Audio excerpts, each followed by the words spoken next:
கிட்டத்தட்ட ஒரு 5 மாவட்டத்துக்கு பிரச்சாரத்துக்கு போனோம்.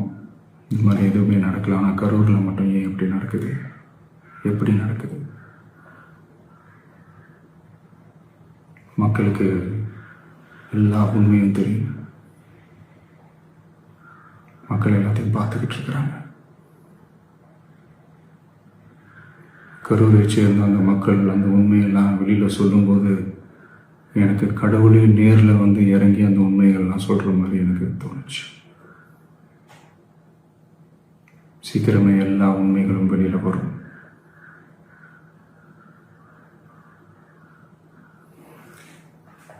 எங்களுக்கு தரப்பட்ட இடத்துல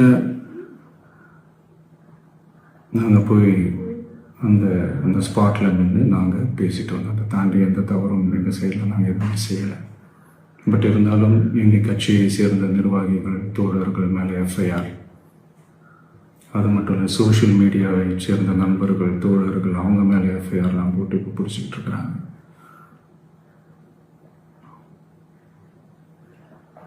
சிஎம் சார், உங்களுக்கு ஏதாவது இந்த பழி வாங்கணும் அப்படின்ற எண்ணம் ஏதாவது இருந்துச்சுன்னா என்ன வேணாலும் பண்ணுங்க. அவங்க மேலே கை வைக்காதீங்க. நான் ஒன்று வீட்டில் இருப்பேன், இல்லை நான் ஆஃபீஸில் இருப்பேன். என்ன வேணாலும் செய்யுங்க. நண்பர்களே, தோழர்களே, நம்மளுடைய அரசியல் பயணம் இன்னும் ஸ்ட்ராங்காக, இன்னும் தைரியத்தோட கண்டினியூ ஆகும்.